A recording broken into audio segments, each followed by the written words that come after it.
Astrologer Aparna Dutta বলছি। যারা part 1 দেখেছেন তাদের জন্য পার্ট 2, কারক অকারক মারণকারক আজকের আলোচ্য বিষয়। দেখুন, প্রথম কথা হচ্ছে কারক কাকে বলে। আমরা যখন বৈদিক অ্যাস্ট্রোলজি নিয়ে রাশিফলের ভিডিওগুলো দিচ্ছি বা আমরা যখন রাশিফল নিয়ে আলোচনা করছি, তো সেক্ষেত্রে সাধারণ মানুষ যারা লেম্যান আছেন তারা ফ্রুটস চান, মানে এই রাশির জন্য কি হবে, এটা এই মাসে আমার কি হবে, সেগুলো জানতে চাইছেন। যেটা বলার সেটা হচ্ছে, দেখুন, আমরা রাশিভিত্তিক আলোচনা শুরু করেছি, আপনারা জুন মাস পেয়ে গেছেন। আমি তার ভিত্তিতে পরিপ্রেক্ষিতেই কিছু ফান্ডামেন্টাল টিপস আপনাদের জন্য আজকে রেডি করেছি, এবং সেটা হচ্ছে আজকের যে ভিডিওটা সেটা হচ্ছে দেখবেন কারক অকারক এবং মারণকারক। দেখুন, কারক বলতে যেটা বোঝায়, আমি খুব শর্টে বলছি কারণ এটার একটা বিরাট একটা ফেনোমেনা আছে। মানে এটা বুঝতে গেলে বা বোঝাতে গেলে মিনিমাম আপনাদের জন্য 1.5 থেকে 2 ঘন্টার ভিডিও এবং অনেক কিছুর দরকার। তো অনেক কিছু বলতে এক্সাম্পল চার্টের দরকার, সেটাই।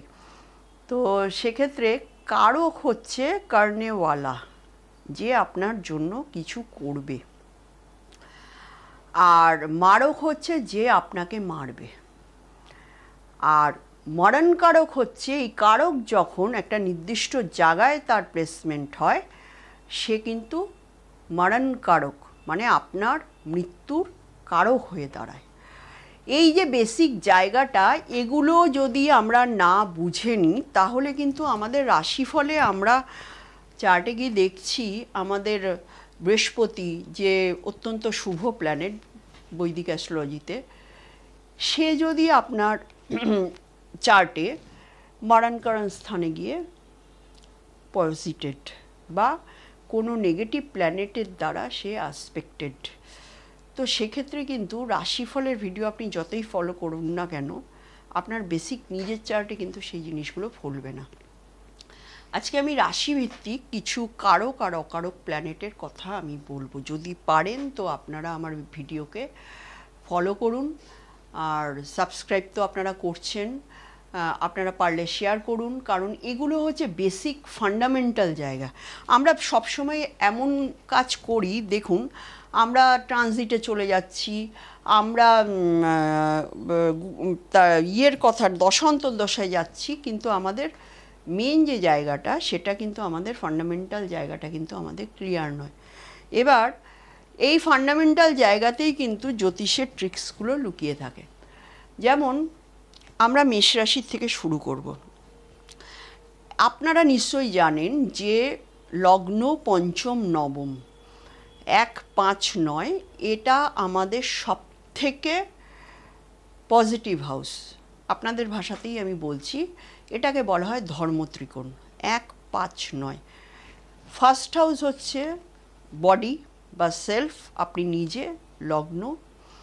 আর পঞ্চম ভাব হচ্ছে আপনার পূর্বপুণ্য, নবম ভাব আপনার ভাগ্য। তো এই 3টে পজিটিভ হাউস, এই 3টে পজিটিভ হাউসকে আমরা বলি ত্রিকোণ, ট্রায়াঙ্গেল। তো এই ট্রায়াঙ্গেল হচ্ছে লক্ষ্মীস্থান। এই ট্রায়াঙ্গেল থেকে আমরা, লক্ষ্মীস্থান বলতে আমরা কিন্তু আমাদের জীবনের অর্থ, দেখুন, অর্থ বলতে আমি মনিটারি ভ্যালুর কথা বলছি না, সব ধরনের যে বৈভব সেটাকেই অর্থ হিসেবে আমি ইন্ডিকেট করছি। তো আমরা কিন্তু এই 1, 5, নবম ভাব থেকে আমরা এগুলো পেয়ে থাকি। এবং অর্থ ত্রিকোণ যেটা আছে সেটা হচ্ছে 2, 6, 10। এখান থেকে আমরা কি পাই? মেটেরিয়ালিস্টিক সুখ বা মেটেরিয়ালিস্টিক ডিমান্ড। 2, 6, 10 অর্থ ত্রিকোণ। কাম ত্রিকোণ হচ্ছে 3, 7 and 11। 3, 7 and 11 এটাকে বলি আমরা কাম ত্রিকোণ। আর 4, 8, 12, 4, 8, 12 এটাকে বলা হয় মোক্ষ ত্রিকোণ। এবার আমি মেষ রাশির জাতক জাতিকাদের উদ্দেশ্যে এই যে জায়গাগুলো, এবার আপনারা হয়তো আপনাকে নেক্সট আমাকে প্রশ্ন করবেন এগুলো কোন কাজে লাগে। এগুলো কাজে লাগে আমাদের অ্যাস্ট্রোলজিক্যাল যে প্রেডিকশনের জায়গা। কারণ দেখুন, আমি যখন রাশিফল বলছি এটা একটা ওভারঅল আপনার প্রেডিকশন, কিন্তু যখন আমি আপনার পার্টিকুলার আপনার ন্যাটাল চার্টটা নিয়ে বসছি, এই যে ভাবগুলোর যে কনসেপ্ট আমি আপনাদের সামনে বললাম, যে ধর্ম ত্রিকোণ, অর্থ ত্রিকোণ, কাম ত্রিকোণ, মোক্ষ ত্রিকোণ, এই যে চারটে ত্রিকোণ আছে 3, 4, 12টা রাশির ঘর, তো সেই জায়গার যে তত্ত্বটা, এই তত্ত্বটা ইমপ্লিমেন্ট হয় সেই তত্ত্বে যে প্ল্যানেট আপনার বসে আছে সেই প্ল্যানেটের মাধ্যমে। ঠিক আছে? তো তো আপনার ধর্মত্রিকোণ কোন ঘরটা, কোন ঘরটা? 1, 5, 9, মানে 1st house, 5th house and 9th house. এটা আপনার ধর্মকে নির্দেশ করে। এবার চরম অধার্মিক প্ল্যানেট রাহু, রাহু চরম অধার্মিক প্ল্যানেট, ঠিক আছে, অ্যাকর্ডিং টু বৈদিক স্ক্রিপচার। তো এখানে যদি রাহু বসে থাকে পঞ্চমে অথবা নবমে অথবা লগ্নে, সে আপনার কোন জায়গাটাকে নষ্ট করছে? সে আপনার ধর্ম ত্রিকোণটাকে নষ্ট করছে। তার মানে সিম্পল এটাই বলা যায় যে ধর্ম বিষয়ক যে জায়গাটা আপনার লাইফে আসবে সেটা মায়া ইলিউশনে আচ্ছন্ন হয়েই আপনার কাছে আসবে। তার মানে অ্যাজ এ পার্সন, ব্যক্তি, আপনি আপনার অন্তর বা পঞ্চম ভাব বা পূর্বপূর্ণভাবে রাহুকে নিয়ে এসছেন। তার মানে রাহু কে বা রাহু আজকালকার দিনে যে রাহুর যুগটা চলছে, সেই যুগ এবং তার রেজাল্ট, এটা নিয়ে আমি আপনাদের সঙ্গে নিশ্চয়ই আলোচনা করব। কিন্তু এই যে স্ক্রিপচার ধর্ম ত্রিকোণে রাহু যে আপনার বসে আছে পঞ্চমে অথবা নবমে অথবা লগ্নে, তো আপনার ক্যারেক্টারিস্টিক, আপনার টোটাল বিহেভিয়ার, আপনার চিন্তাভাবনা, বুদ্ধি, ইন্টেলিজেন্সি, আপনার ভাগ্য, এবং আপনি ওভারঅল কেমন মানুষ, আপনার তত্ত্বটা কী, সেটা কিন্তু আমরা খুব অনায়াসে ধরতে পারি। তো এখানে দেখুন কারকের কথা বলছি। কারক মানে হচ্ছে সাপ্লায়ার। কীরকম সাপ্লায়ার? আপনারা শুনে থাকবেন, রবি আত্মকারক প্ল্যানেট, রবি পিতার কারক, চন্দ্র মাতার কারক, চন্দ্র সুখের কারক, আমরা এগুলো জানি। বৃহস্পতি অর্থের কারক, বৃহস্পতি সন্তানের কারক, বৃহস্পতি উইজডমের কারক, ভাগ্যের কারক, বৃহস্পতি সাফল্যের কারক, বৃহস্পতি স্পিরিচুয়ালিটির কারক, এটা আমরা জানি। তারপরে ধরুন মঙ্গল কিসের কারক? পুরুষার্থের কারক। মঙ্গল কিসের কারক? মঙ্গল হচ্ছে আপনার ঝগড়া অশান্তির কারক, এবং মঙ্গল আপনার প্যাশনেরও কারক। ইন্টেলিজেন্সির কারককে বুধ। হ্যাঁ, বুধ হচ্ছে ইন্টেলিজেন্সির কারক। বুধ মানে কি? এডুকেশন।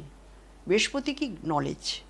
এই যে কারকের যে কনসেপ্টটা আছে, কারকের কনসেপ্ট মানে এটা সবার জন্য, আপনার জন্য, আমার জন্য, ওভারঅল সবার জন্য। এইবার যখন আমরা কোনো বিষয়ে প্রেডিকশন করতে যাব, তখন কিন্তু আমরা নট অনলি সেই হাউস বা সেই লর্ড, আমরা সঙ্গে কারককেও নেব। বিয়ের কারককে শুক্র। তো সেক্ষেত্রে যখন কারোর 7th হাউস আমরা আলোচনা করব, আমরা কি দেখব? সপ্তম হাউসে কোন প্ল্যানেট বসে আছে, সে কোন হাউসের লর্ড, সে সপ্তমে এসে বসেছে, এবং সপ্তমেশ কোথায় গিয়ে বসেছে, এটা তো আমরা বেসিক ফান্ডামেন্টাল জায়গা বলবো।